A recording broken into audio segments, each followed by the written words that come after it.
مرد اور عورت دونوں نے بدکاری کی، حضرت پاک صلی اللہ علیہ وسلم کے پاس انہوں نے کیس لایا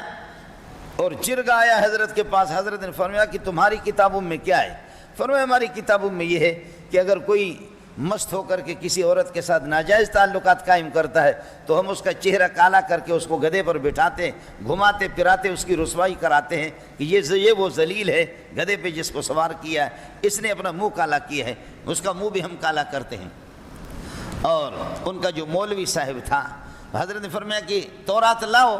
تو تورات لا کر کے پھر یہ کہ جہاں پر یہ لکھا ہوا تھا کہ اس لکھا ہوا تورات میں بھی لکھا ہوا کہ ان کو سنسار کیا جائے گا، پتھروں سے رجم کیا جائے گا، اس جگہ پر مولوی صاحب اپنا ہاتھ رکھتا ہے، اوپر پڑھتا ہے، اوپر والا حصہ اس نے چند سطریں خود لکھی ہے وہی پڑھتا ہے کہ جی ان کو یہ کریے، دیکھو جی ہمارے کتاب میں یہ.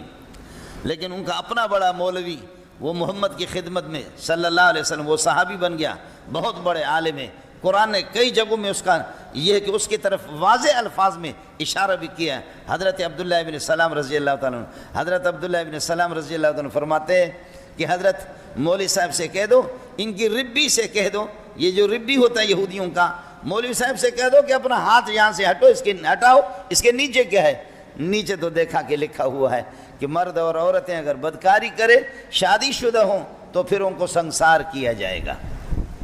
حضرت نے ان کو ان کے قانون کے مطابق، قرآن میں بھی یہی قانون آ گیا، حدیث میں بھی یہی قانون ہے، حضرت نے ان کو سنسار کیا.